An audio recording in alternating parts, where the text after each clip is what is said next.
Don't move to Bali, move to Dubai.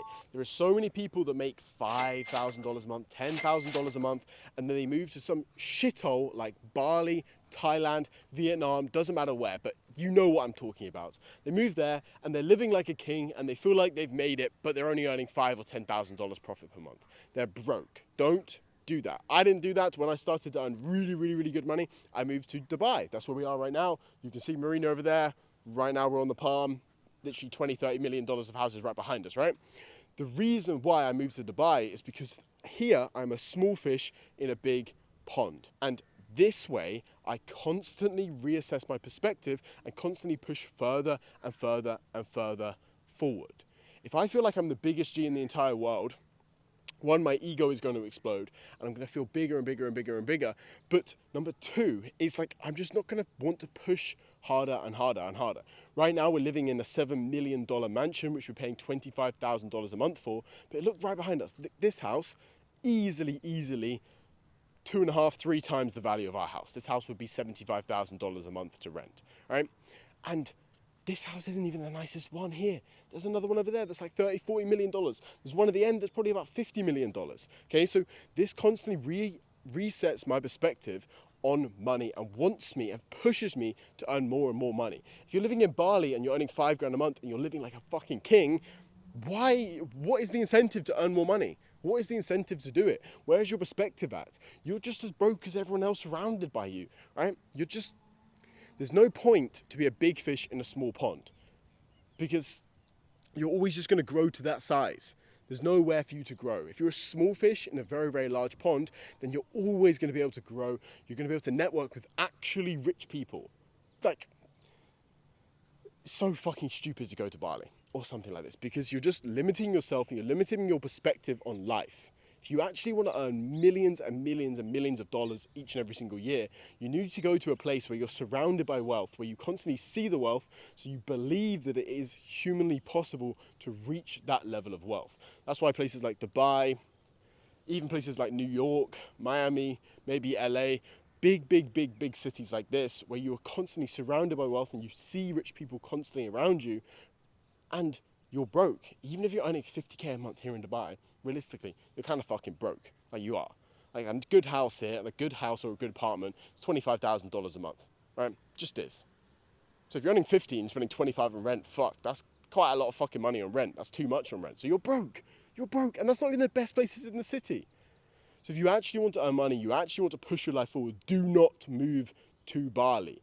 Move to a place like Dubai, a place where you can actually see the wealth and you physically see around you. You're a fucking moron if you move to Bali or any other third world fucking country and think I'm going to earn loads of money because I have the best lifestyle possible and I'm going to be surrounded by a bunch of hippie fucks. I don't even comprehend why people want to move to Bali over moving to a place like Dubai. Especially when you're young and especially if you're hungry. Everyone you meet in Dubai is earning minimum 5-10k profit per month. Everyone's doing real estate, everyone's doing some sort of business, everyone's pushing hard and actually getting somewhere in life. And everyone's got big ambitions. If you go to fucking Bali or Thailand, I've been to Thailand, I went for 3 weeks, no, I went for 2 weeks, my trip was booked for 4 and I fucking left after 2 weeks because it's a dump. Right? It's just, there's nothing nice. There's not nice things around you. Like, obviously, we stayed in the best place we could. We stayed in, like, went to the best restaurants. But it just, like, was so shit compared to this place here in Dubai. Literally, in Bali, I felt so rich. I felt so wealthy because I could afford anything. I could do anything I could possibly want. And there was no house that was out of reach. And there's no house that I couldn't rent or buy. Whereas here in Dubai, like, this shit's fucking expensive here. Like, this shit's fucking incredibly expensive. Some of these properties, like $100 million. I'm not at that level yet. And I want to be surrounded by that wealth, so I believe it's possible. If you live in a shitty little town, and then you, like, literally just stay in that little town, your mind is going to be so closed off to how people actually make money and how much money is out there. That's what exactly happens when you go to a third world country. Your mind becomes closed off. You become addicted to the lifestyle. You become addicted to just, oh, I'm a king in Bali. I'm a king in Thailand. Like, no, you're not. You're earning 5 or 10k a month. You're fucking broke in the grand scheme of things. You couldn't even afford to live in Dubai. That's why you don't want to live there.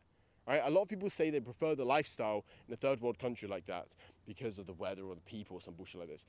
But 99 times out of 100, the reason why they prefer the lifestyle is because they can't afford the lifestyle in Dubai. Look, come. This is the perfect example. I mean, this house is a beautiful example, but this one up here is even fucking better. Okay, so this house, what, must be $30 million? Has to be $30 million. This one has to be 50. Like, this one's fucking crazy. Maybe 40, I'm not sure. But it's a ridiculous amount. The thing is, you do get stuff like this in Bali and Thailand. Don't get me wrong, you do, but it costs like $2 million and it's right next to some fucking dump or sewer or some bullshit like this or fucking rubbish tip. Look at this fucking thing. And you know what's even crazier? The even crazier thing, no one's in there. It's a holiday home, no one lives there. No one lives there. Like, that place is empty. There might be one maid in it, but I've literally never ever seen, this is one of our neighbors, by the way. I've never ever seen one person in there. Never. Never. Doesn't exist. And all these houses are empty. Your house is like the smallest one. Yeah, ours is the smallest house. Ours is so these are called fronds. Each lane is like a palm tree, each frond. Well, they're called fronds.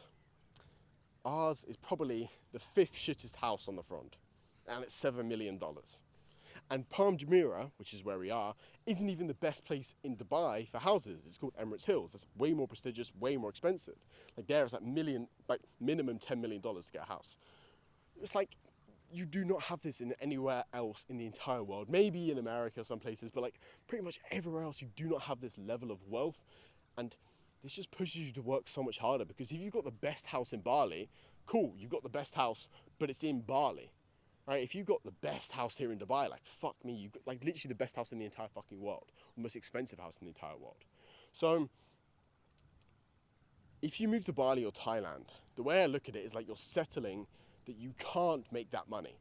You're settling, you're basically telling yourself and you're imprinting your brain like, I can have the best lifestyle here because I can't make the money to afford to go to Dubai or afford to go to America or afford to go to a better place. You're settling for second best. So if you actually want to go out and actually want to make loads of money, actually want to improve yourself, then why settle?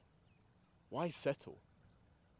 It's all about delayed gratification as well, which I also do believe. And when I was earning $10,000 to $15,000 a month, there was a small thing in my brain that I was like, shit, I should go to Bali or Thailand. I have a better lifestyle, have a better quality of life.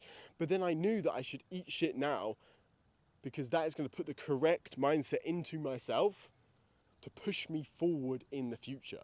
Right? If I constantly try and get the gratification now, I'm not going to be able to make any money in the future, because I'm just going to burn out my fucking dopamine receptors. Like, I've done everything, I've lived in the best place ever, so what else, like what more else is there to achieve? Whereas if I was earning $10,000 to $15,000 a month when I came here to Dubai, I'd be fucking broke. I'd probably spend it must be about $300 just eating each and every single day, because most days we go out to restaurants twice a day.